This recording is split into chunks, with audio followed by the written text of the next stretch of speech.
তারাতলায় building ধসে মৃত্যু কাটুয়ার যুবকের, আহত আরও এক শ্রমিক, শোকের ছায়া অগ্রদ্বীপে। কলকাতার তারাতলায় নির্মীয়মান একটি বহুতল ভবন ধসে মর্মান্তিক দুর্ঘটনায় মৃত্যু হল পূর্ব বর্ধমানের কাটুয়া মহকুমার অগ্রদ্বীপের বাসিন্দা রোহিত চৌধুরীর, ১৯। একই ঘটনায় গুরুতর আহত হয়েছেন এলাকারই আর এক যুবক রামপ্রসাদ চৌধুরী। তিনি বর্তমানে কলকাতার একটি হাসপাতালে চিকিৎসাধীন। পরিবার ও স্থানীয় সূত্রে জানা গিয়েছে, সংসারের আর্থিক সংকট কাটাতে প্রায় ১ মাস আগে রাজমিস্ত্রির জোগাড়ের কাজে কলকাতায় যান রোহিত।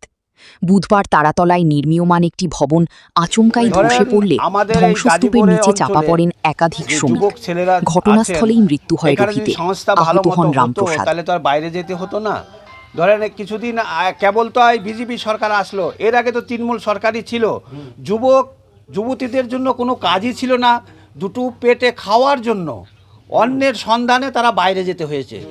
বাইরে গিয়ে আজকে সেখানে এই যে দুর্ঘটনা হলো, এই দুর্ঘটনার জন্য দায়ী কারা, এই জিনিসটা মাথায় রাখতে হবে।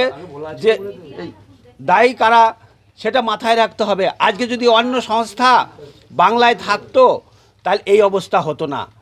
দুর্ঘটনার খবর গ্রামে পৌঁছাতেই শোকের ছায়া নেমে আসে অগ্রদ্বীপে। ময়নাতদন্তের পর রোহিতের দেহ গ্রামে আনা হলে পরিবারের কান্নায় ভারী হয়ে ওঠে পরিবেশ। আমি কালকে সন্ধ্যাবেলা জানতে পারলাম এবং কি এখান থেকে সবাই যখন গেল তখন আমি দেখতে পেলাম যে এরকম একটা দুঃখজনক ঘটনা ঘটে গেছে। তা এই কাজ করতে গিয়ে যে ঘটনা ঘটেছে তার জন্য আমি তখন সঙ্গে সঙ্গে কৃষ্ণ ঘোষ মহাশয় অর্থাৎ কাটা যে বিধায়ক তাকে ফোন করেছিলাম। তিনি বললেন যে দেখছি আমি যতটা পারি তাড়াতাড়ি এদের ঘরে এখান থেকে বের করে দেওয়ার, এবং কি সেইটা শোনার পর আমি এদের এখানে আসি। আমি দেখছি যতটা পারি, এখন বিধায়ক ওখান থেকে আছে, আমরা যতটা পারি এখান থেকে ওদের পাশে থেকে। রাজ্য সরকার কি বলবেন? রাজ্য সরকার একটা হয়তো পয়সা অ্যারেঞ্জমেন্ট হয়তো করেছে, জানি না, কিন্তু বর্তমানে আমি এইটাই বলতে চাইব যে রাজ্য সরকারকে যে কাজের ব্যবস্থা আরও বেশি বেশি হোক, মানুষজনকে ছুটে ছুটে বাইরে যেতে না হয়, সবাই যেন তার নিজের এরিয়া ভিত্তিক কাজ পাক।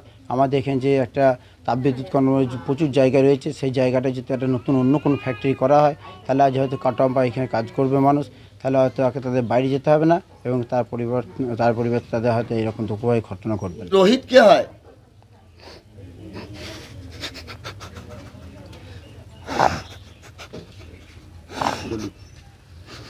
রোহিত কে হয়? কে হয় রোহিত? আমার কখন খবর পেলেন? কালকে রাত 2টোর সময়। কি শুনলেন? মরার খবর। তা কবে গেছিল কাজে? কবে গিয়েছিল কাজে? মাসখানেক আগে? কি কাজ করতো? ওই কারখানায়। বলেছিল কারখানায় কাজ করে? তো বাড়ি তৈরির কাজ করতো তো? কে জানি কি করতো, আমাকে কিছু বলিনি। টাকা পাঠাতো তো? ওর মাকে দেয় হাতে আর ওই সব করে। বলছি কি খবর পেলেন রাত্রেবেলা? মরার খবর পেলাম। দিয়ে আনতে গেছে বডি? হ্যাঁ, সবাই গিয়েছে। আপনি বাড়িতে একা আছেন? হ্যাঁ, আর সব মা ফাঁস। আপনি তো অসুস্থ। পরিবারের একমাত্র উপার্জনক্ষম সদস্য ছিলেন তিনি। মানসিকভাবে অসুস্থ বাবার পাশাপাশি মা স্থানীয় বাজারে শাকসবজি বিক্রি করে কোনো রকমে সংসার চালাতেন।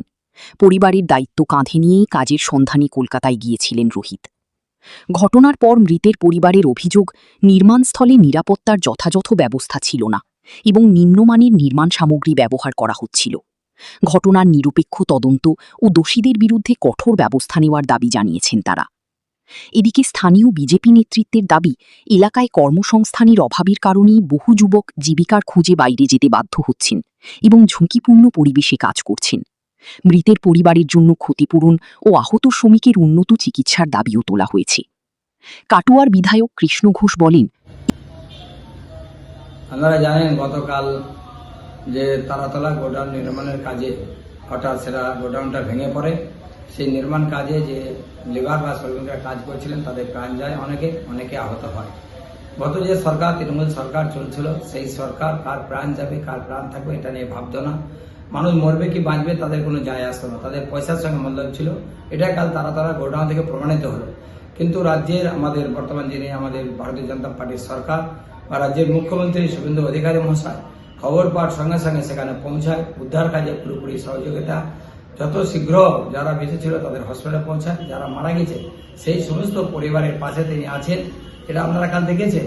আর কিভাবে জনগণের পাশে থাকতে হয় বা মানুষের পাশে থাকতে হয় কালকে সেটা রাজ্যের মুখ্যমন্ত্রী শুভেন্দু অধিকারী মহাশয় বুঝিয়ে দিয়েছেন যে এটাই হচ্ছে প্রকৃত জনগণের সরকার। সর্বদা